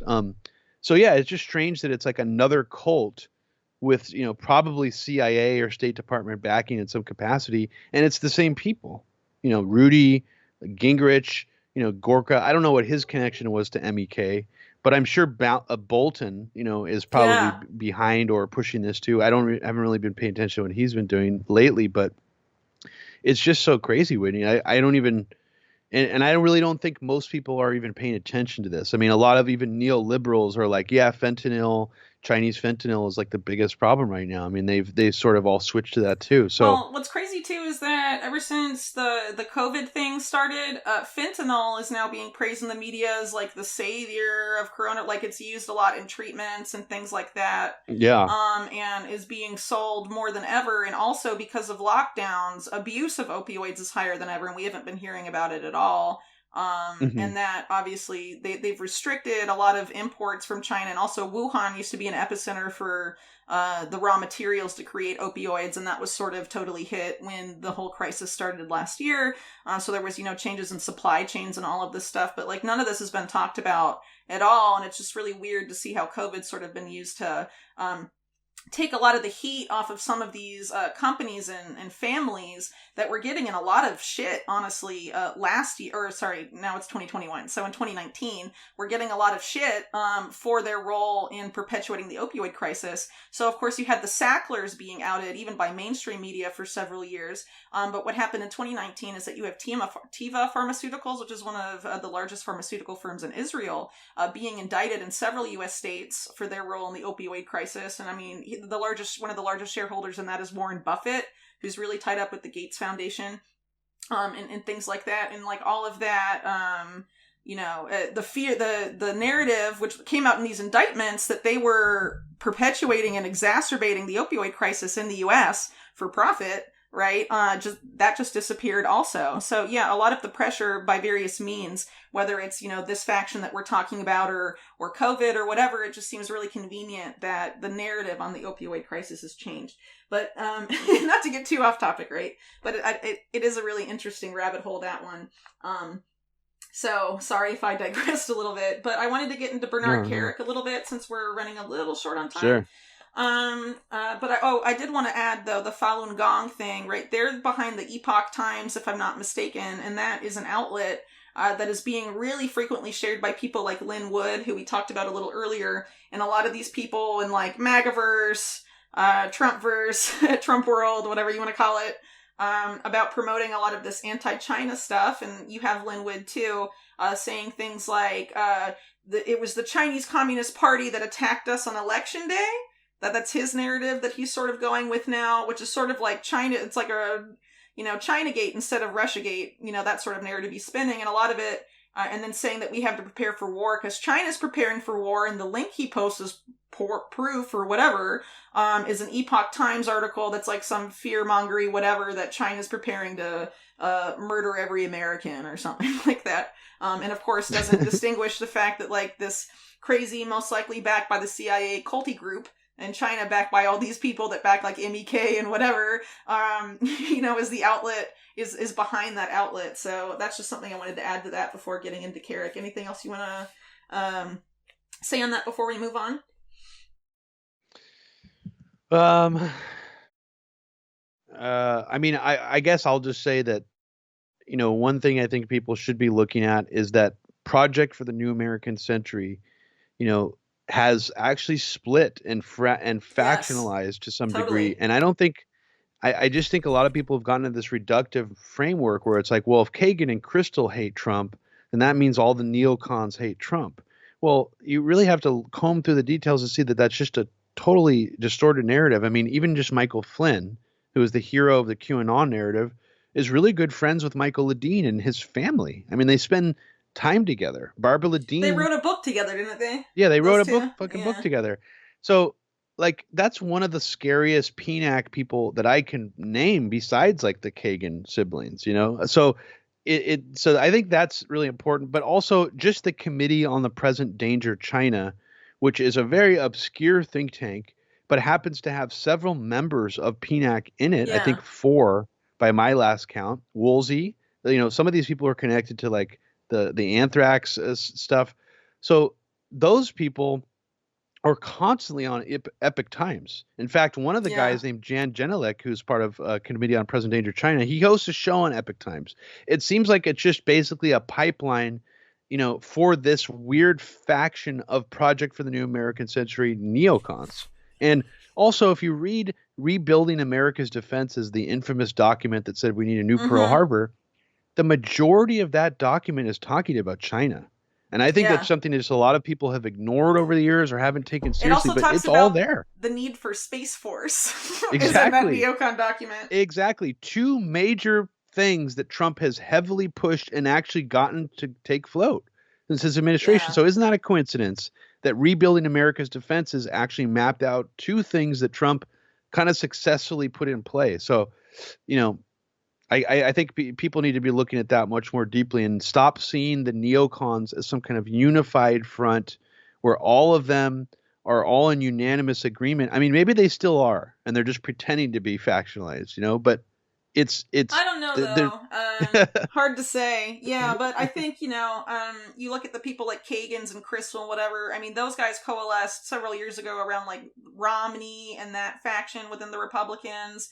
And then, of course, ties to the Obama administration, like Bob Kagan's wife is Victoria Nuland, who was in the State Department under Obama and is going to be in the State Department under a Biden administration. So, I mean, they definitely swim in a couple of ponds, but they definitely don't seem to be in the Trump side of things very much at all. But, I think a lot of these people know how Trump is being played by more powerful actors, so I don't really know how much they focus on his acts, specifically power brokers like the Kagan family and stuff like that. But I'm getting a little too speculative here because I don't really know what they do in private. I just know what they've done publicly, really.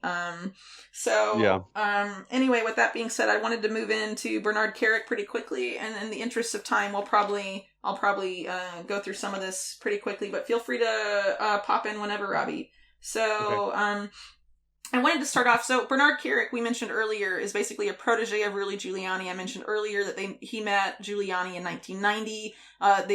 Their careers have been very intertwined ever since, and except for the period of time where Bernard Kerik was in prison. But of course, under the Trump administration, Kerik has sort of made a comeback and ended up actually being pardoned in almost a year ago in February 2020 by Trump for some of the crimes he ended up being convicted of, which included things like bribery and tax fraud and several things. I think he served 4 years in prison for that at one point or another. But of course, since the pardon, some of the things Bernard Kerik has been doing, and of course, a longtime associate of Giuliani, he's been promoting a lot of the claims that Giuliani made at these post-election press conferences. One of the ones that he was most instrumental in promoting was this idea of the hammer and scorecard theory, the hammer being the supercomputer of the deep state, and scorecard being some software program that I guess was involved in tabulating votes, and that those two things combined is why Trump did not win the election. And so, he went on Fox to promote that and several other 2020 election claims. But it's, and also the Four Seasons press conference you were talking about earlier with Giuliani. Bernard Kerik is standing behind him in that case. And, it's just interesting to see this figure resurrected when you take a look at his history. So going through his history really quick, he went into the Army straight out of high school, and then after leaving the Army, becomes a security expert, quote unquote, in the Middle East. And his clients at that time include the Saudi royal family, which is a pretty interesting post to move out of as soon as you leave the service. You become a Middle East security expert and, immediately get clients, the Saudi royals as clients. It's pretty impressive. At some point after that, he went and became involved with worked for a sheriff's office in New Jersey. And then he becomes head of security and investigations at some really ritzy hospital in Riyadh, Saudi Arabia. He ends up being kicked out, basically, of Saudi Arabia by the Saudi secret police, who found out that he was spying on people's private affairs, particularly women that he became romantically involved with or wanted to get romantically involved with. He was spying on them for, blackmail and other things, and got investigated by the Saudi government and kicked out. So that's pretty impressive. And this is all before he even met Giuliani, who he meets in 1990, like I said, becomes his bodyguard and driver through that unsuccessful campaign for mayor.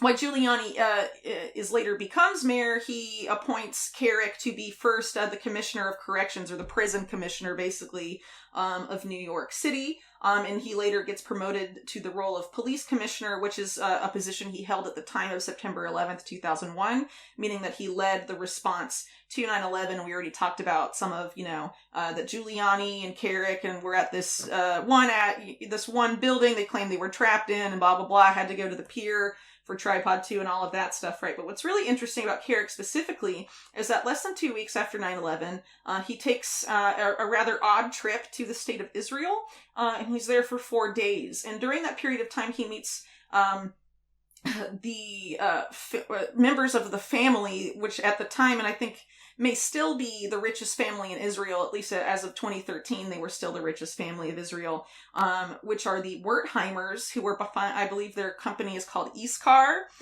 which actually is now owned also by Warren Buffett, oddly enough. But, of course, that was not the case at this time, and so they have this meeting, and it's not really clear what happens, though a few years later, Wertheimer is part of what ends up sending Kerik to prison, so we'll come back to that visit in a little bit. So after that visit to Israel in 2002, right, he becomes part of Giuliani Partners with Giuliani, and then ends up setting up his own consulting firm not long after, where his clients include the royal families of Jordan and the United Arab Emirates. So, I mean, this is it's pretty impressive, his ability to get, the royal family of wealthy Gulf states on his client roll so easily over the years, going back to his early history. That's definitely something that's interesting when you consider also that after the invasion of Iraq, the Bush administration appoints Kerik to actually be the interim interior minister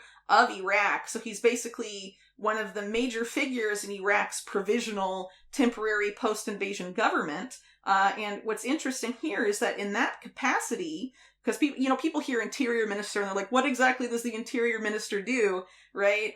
Because it's like kind of a broad umbrella, I guess you could say. But in this case, in terms of what Kerik was doing in Iraq under this title, is that he was recreating not only the police force of Iraq, but also their custom and borders patrol equivalent, and also their intelligence agencies. So Kerik was involved, that was the whole portfolio he was running, basically, at that time on behalf of the Bush administration. I mean, that's hugely significant, I think. The rebuilding of basically, the national security apparatus of Iraq was in this guy's hands not that long after 9/11, and of course he's on the payroll of not only of these wealthy Gulf family, royal families, But also, as I mentioned earlier, that the Wertheimer family that he met with right after 9/11, in June 2003, he gets this $250,000 interest-free loan that he never pays back, that the U.S. government later convicts him of taking because they considered it a bribe. So it's not, so if I call it a bribe, it's not just me like saying, well, it looks like a bribe, it is a bribe. I mean, this was like legally considered to be a bribe, and he was convicted and went to prison for this. This guy gave him all this, all that significant amount of money, this, the richest man in Israel, at the time he was in this post in Iraq, which is pretty significant when you consider, the cheerleading and the big push from Israel's government in the invasion of Iraq, like Netanyahu's speeches before Congress about positive reverberations around the region if you take out Saddam Hussein, blah, blah, blah, and pushing for that on multiple fronts. It's pretty, pretty wild. And so the question then becomes, so what did the Wertheimers want from Bernard Kerik?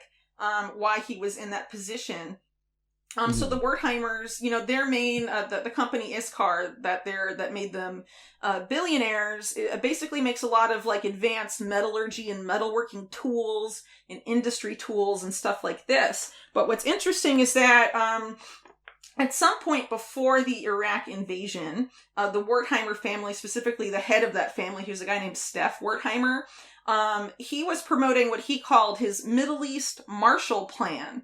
And it was basically a plan to like create, it's sort of, this is really crazy, really similar to how Kushner has promoted his Israel-Palestine quote-unquote peace thing, sort of like resolving Middle East conflict through economics and so the way Wertheimer would describe it is like, instead of diplomas, like using peace through diplomats, it's peace through economics and peace through capitalism and all of this stuff. And if you look at like a lot of the documentation put out by like the White House on the Kushner Middle East stuff, specifically for Palestine, it's all about like, startups and having them be economically, all focused on getting them to, It's a lot of capitalism, googly-guck talks, Well, just really quick, I want to say that anything, but yeah. One of the Foreign Policy Initiative founders, who is arguably sort of graduated to the rank of like Bill Kristol and Robert Kagan, along with Eric Edelman, Robert Kagan, Bill Kristol, there was another founder of that second iteration of PNAC named Dan Senor. Yeah, who works for Paul Singer. Yeah. One of the biggest things that Dan Senor is involved in was the technology startups in Israel. Yeah. And that was one of his big projects. Central. Yeah. Yeah. And also it must be stated too that he probably was around Bernard Kerik on a daily basis. Him and Paul Bremer and Bernard Kerik probably spent a lot of time together in Iraq, because Dan Senor was the spokesperson to the press for the occupation government of Iraq. So he was like the voice of Paul Bremer. Bernard Kerik was this operational planner. I mean, so it's just, you can't get any crazier than that, is that Paul Bremer is also a potential 9/11 suspect. Yeah, yeah. Well, what's crazy... So it just... Oh, sorry. No, go ahead. Well, what's crazy about what you were saying with Startup Nation Central and Dan Senor, right? That's sort of this idea of using Israel's technology to expand its global power and influence, and mainly, its policy goals. And you have people like Isabel Maxwell being these big liaisons between the tech scene, Ghislaine Maxwell's sister being these big liaisons between, Silicon Valley and Israel's startup tech scene, which of course is closely tied to Israel's military and intelligence apparatus. Right. And so you have, the fact that Isabel Maxwell's there when her father and also herself were involved in the Promise software scandal of backdoors and stuff like that is really crazy. And they have a lot of overlap with Startup Nation Central, which Dan Senor and, was involved in setting up. And also Paul Singer, who Dan Senor works for, basically funded into existence. But what this Wertheimer guy wanted to do at that time was basically, instead of using the high-tech startups, for that same purpose, wanted to use industry and industrial parks throughout the Middle East for that same purpose of advancing Israeli policy goals. So basically what he wanted to do was build all these industrial parks in different parts of Palestine and say that he was achieving peace through economics, but basically it would mean that those Palestinian communities would be economically dependent on Israel's richest man for their jobs and livelihoods and all these different things that he wanted to set up. And he also wanted to set it up in places like Jordan. He ended up setting up one there, which is interesting that Bernard Kerik at the same time was doing consulting work for Jordan's royal family. At the same time, he got this bribe, so maybe it was related to that and not necessarily Iraq. Or maybe Wertheimer wanted some of these industrial parks set up in Iraq if Bernard Kerik is interior minister. So presumably he oversees some public works type of stuff as well, besides the police intelligence agency rebuilding. But it's definitely interesting to take a look at, some of the stuff going on here. But obviously, someone like Bernard Kerik, you look at his trajectory that I sort of just went over from the time he meets Giuliani until right before, his fall from grace, I guess you could say, which was at the tail end of the Bush administration. This guy was elevated very quickly. And became very prominent, specifically after 9/11 started, he's head of the police response to 9/11, and then immediately pretty much is put in not immediately, but not that long after, is put in this really prominent role in post-invasion Iraq. It says on his own bio. I mean, all he says on his own bio to shed light on how he got that position is it just says, Mr. Kerik accepted a request by the White House to lead Iraq's provisional government's efforts to reconstitute the Iraq Interior Ministry. So it's unclear who hired him. From what I've heard, it was Donald Rumsfeld who personally picked him. So that's very strange. I mean, how does he go from that position to this? I mean, it really doesn't make any sense unless he played some other deeper role. Yeah, some more nefarious you look at his history in Saudi Arabia and with these Gulf state royal families. A lot of those royal families, of course, as we know, have very deep ties to U.S. intelligence agencies. Mm-hmm. Like the Saudi royal family and the CIA, of course, talking about before Mohammed bin Salman came to power relatively recently, have always been, for a really long time, really cozy. So it's interesting that right out of the army, he becomes the security expert that has Saudi royals among his clients as soon as he just comes out of the army. I mean, that, and then that sort of follows him around. He gets this security position in Riyadh and then advises Jordan's royalty and the Emirati royalty. To me, and all these other 9/11 ties and all of this, I mean, he just seems to be very much at the intersection of, Middle East power politics and U.S. intelligence. To me personally, based on his a lot of his history. But what's interesting too is this visit he takes to Wertheimer right after 9/11, when of course we already knew basically the day of 9/11 the Bush administration was planning the invasion of Iraq, right? And so he takes this trip to Israel and meets this Wertheimer guy that would later bribe him, and then after the bribe starts heavily promoting this Middle East Marshall Plan, which, by the way, that Marshall Plan, its biggest proponent in Congress at the time was George Mitchell, who we now know was sexually blackmailed by Jeffrey Epstein at that time, was supposed to be a negotiator not that long after of Israel-Palestine stuff. It was heavily compromised by Epstein. Right. So, I mean, it's really interesting to see the richest man in Israel. Of course, we know that there's Israeli intelligence ties with Epstein, the person that becomes the biggest proponent of Israel's richest man's Middle East Marshall Plan that he wants the U.S. to fund. Right. The biggest proponent is the guy, obviously compromised by Epstein, who, was involved with both U.S. and Israeli intelligence. But in this case, it looks like, who's George Mitchell helping out with this Middle East Marshall Plan. So, I mean, it's pretty wild situation, honestly. But to me, Kerik really seems really as dirty as they come. And I guess even he had his fall from grace because he probably, put his hand in too many pies and got a little carried away, ascending up the neocon ladder a little too fast, maybe. Acted out of rank or whatever a little bit and got some humble pie. I don't know, but now he's it's possible. It's interesting that this guy has been sort of resurrected, on in this, post 2020 election era, mini era. I mean, era is kind of a long term, so I guess period. Well, it kind of reminds me a little bit of what happened with Oliver North. And I know there's not any really direct parallels there, but it's like, after Oliver North acts as this fall guy, seemingly willingly for some kind of operation, that probably even went much deeper than what we know about Iran Contra. He gets resurrected after his jail stint as this like Fox News personality, telling And the war head of the stories. NRA and all the stuff. Yeah. Yes. So Bernard Kerik has a similar trajectory where it's not just that he's now like a Fox News personality.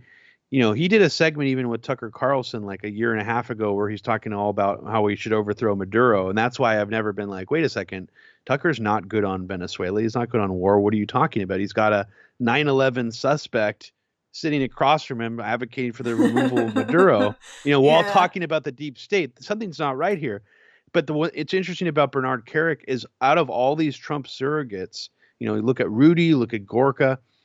I'd say maybe besides Flynn, Bernard Kerik seems to be the one who's dabbling the most in conspiracy sort of deep politics lingo in a manipulative way. Bernard Kerik is talking all the time now about how the deep state's out to get Trump, how the deep state's behind this and that.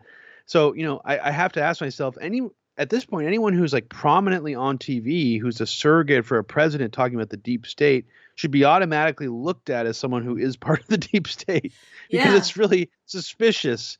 And to me, it's just an odd manipulative way to sort of not just, work the conspiracy movement, but to give them this hopamine. And it really is almost like a parallel to QAnon. I don't know if Bernard Kerik himself is part of QAnon or hasn't, believes in it, but he's pushing similar rhetoric right now. And strangely, he went on Newsmax last week and said that he is acting on behalf of the president to help negotiate some kind of pardon of the Silk Road founder, Ross Ulbricht. Now, that's a very strange proposal for Bernard Kerik to be out there making. Yeah. Is that more carrot on a stick, hopamine to make people believe that Trump is opposed to the deep state and is some kind of hero who's going to pardon all these whistleblowers, including Snowden and Assange, which frankly we've seen no evidence of that to be the case. I think it is more hopamine or whatever. I don't think Russ Ulbricht should be in prison. I think he should be pardoned. I think that's exactly why it's very unlikely that it's going to happen. But I think at the very least what we're seeing, is that even though it seems highly unlikely that Trump would pardon someone like Russ Ulbricht because, it's a person that should be pardoned. But I mean, he was basically taken down by the U.S. national security state and put in prison. Yeah. Right? So it's very unlikely, in my opinion, that Trump would pardon him. But what we have are people that are visibly tied up with the Trump verse, like Bernard Kerik, right, in this instance, who have made people really believe that Trump is doing this, whether or not Trump is actually doing it. And spreading these things behind the scenes. I think you were saying that, like, Kerik was saying this to people that are really close, like to Russ Ulbricht's family. Giving them, those people, like, direct hope. People of close something. to the case. Mm-hmm. Yeah, people close to the case believe that this is a real thing that's happening. Not that they believe that it's going to happen, but that someone, they have confirmed with me that someone from Trump's side is putting out this rhetoric intentionally to give the impression that this may happen. So there is some kind of happening to keep stringing along people who are into deep politics or anti-deep state, even if they're not QAnoners, to basically be like, yeah, maybe Trump is good. Maybe we should placate his ego and grovel to him about pardoning Assange for the next month. Maybe that's going to help.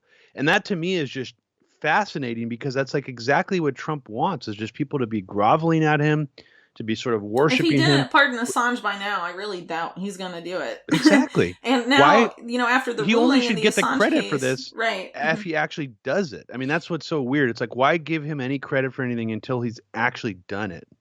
But it keeps happening over and over. So, like, again. the U.S. government lawyers are going to appeal the recent no extradition ruling in the Assange case, right? So, like, does that sound like someone who's going to pardon Assange? The people that are going to appeal that no extradition ruling. I mean, I just think it's, just more hopium, unfortunately. So, Anyway, this is probably as good a place to end it as anywhere else, I guess. We didn't really have much time to get into Lin Wood's history, but it is a little weird. But what's important now, I guess, despite his what was going on in his more distant past, is the fact that now that he's taken this prominent role in the MAGA sphere or whatever, he is also representing prominent, I guess you could say, MAGA figures. Like Nick Sandmann from the Covington Boys controversy, and also, I believe, Kyle Rittenhouse. Yeah. Mm-hmm. Which just doesn't make sense. I mean, maybe in private, or maybe like he's a good lawyer, like in the office, but like his public-facing persona just seems to be so off the rails that I don't even understand why someone, like Nick Sandmann probably did have a legitimate case. Yeah. So why would he go with why would he go with Lin Wood? I mean, it's like, I mean, so when you really think about it, my question is answered by the fact that, yes, there was a real lawsuit that took place, but it was obviously part of some like larger optical political right-wing op. They probably, all these people probably have the same network. They probably connected him with Lin Wood. Trump is on this recording that leaked from the Georgia Secretary of State saying that you guys are going to be shocked at this video that we're going to put out in a couple days. And it's like, as Trump's saying that, I'm thinking the White House doesn't put out videos of election fraud. He's probably talking about like James O'Keefe or something. Mm-hmm. Like he probably just when he says we, he means like all of his surrogates, who just like are this coordinated front. So that's just baffling to me, is like why anyone who's seriously interested in winning a lawsuit would hire someone like Lin Wood or Sidney Powell. Well, I think Lin Wood has a history of doing defamation cases. We don't have time to go into his history too much here, but he did defamation cases, I believe, also like for John Benet Ramsey's parents. And also a guy that was accused of FBI of being behind the 1996 bombing during the Olympics in Atlanta. Richard Jewell, yeah. Mm-hmm. So I guess he had, that sort of specialization in that sense. And I think at that time, the guy enjoyed going sort of toe-to-toe with the media in defense of his clients. He certainly did that during the Atlanta bombing, but it obviously wasn't unhinged in the way a lot of what he's doing now publicly is. But, maybe...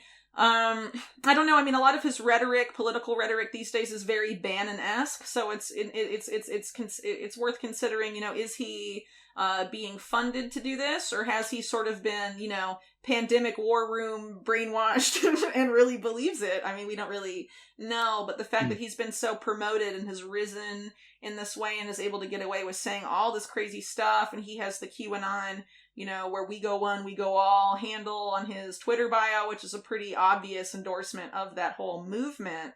It's pretty clear there was a shift with this guy at some point, but to me it seems pretty obvious that he, doesn't necessarily believe a lot of the stuff he's publicly promoting, and he, now has his own media enterprise about his fireside chats and all this stuff. So to me, it just looks like Bannon-style QAnon-y grift more than anything else, but dangerous grift, especially with his promotion of this limited martial law thing. So. Yeah, absolutely. I mean, that's limited martial law. Limited martial law. I mean, that means, dude. It's so weird too, because if this is just some kind of performance to fan the flames and like amplify the QAnon rage, then you see also interesting things happening, like people from other parts of Trump's team trying to sort of quietly throw him under the bus or sort of put him off to the side. I mean, I think it was even Jenna Ellis. It was somebody who was working for Giuliani. I don't know if it was Ellis, but somebody tweeted, Lin Wood he's like doesn't represent us. This is like dangerous, because he basically Newt Gingrich said that Mike, also. Yeah, Mike Pence is going to be shot by a firing squad, Lin Wood is out there saying. So it's interesting to see these splits happening. It's like, so is Trump actually like relying more and more on these crazier, more performative people and shutting out people like Newt Gingrich? It's really hard to tell. I mean, so that situation, it'll be interesting to see how it plays out. It's probably not going to be pretty, but it is fascinating. I mean, I'm really baffled at Lin Wood's involvement in this. Yeah, well, I'm sure we'll be hearing more from him in the past couple days, especially as this Stop the Steal rally happens and any potential craziness that goes on that day or in its aftermath. As we get closer to January 20th, of course, which will be Inauguration Day, which I mean, it's just going to be a really interesting January politically for the U.S. is really all I can say at this point. It seems like there's a couple flashpoints this month for some really crazy electoral chaos and further political division within the U.S. So we covered a lot of ground today. We went pretty long. So I guess, this is a good time to wrap it up. So thanks a lot, Robbie, for coming on, sharing, a lot of what you know about, these things like Bio One and Giuliani. And of course, your expertise on QAnon. I forgot to mention during this podcast that you've done multiple hours at Media Roots doing deep dives on QAnon. Specifically. So anyone interested in learning more about, that movement, who may be behind it, how it rose to prominence and things like that, please make sure to check out Robbie's stuff. Thanks, Whitney, for mentioning all that. And I'll just tell your listeners that if they happen to check out our Schrodinger Super Patriot episode going through the whole first few months of the anthrax attacks and before, it's kind of done in the style of a true crime podcast. We are still planning on doing a part 2, which will fill in the rest of that timeline all the way till the conclusion of the FBI investigation. And there's going to be a lot of Giuliani sort of reveals in that. I'm excited about that. I don't know when that's going to come out, but awesome. That will be coming out, and Giuliani will have a starring role in that. Yeah. So with that being said, don't trust Giuliani. Not that anyone listening to this podcast really does. But definitely worth pointing out since he's become such a prominent figure on the right in the pro-Trump sphere during this particularly contentious period of American political history. So with that being said, thank you all for listening, and catch you guys next time on Unlimited Hangout.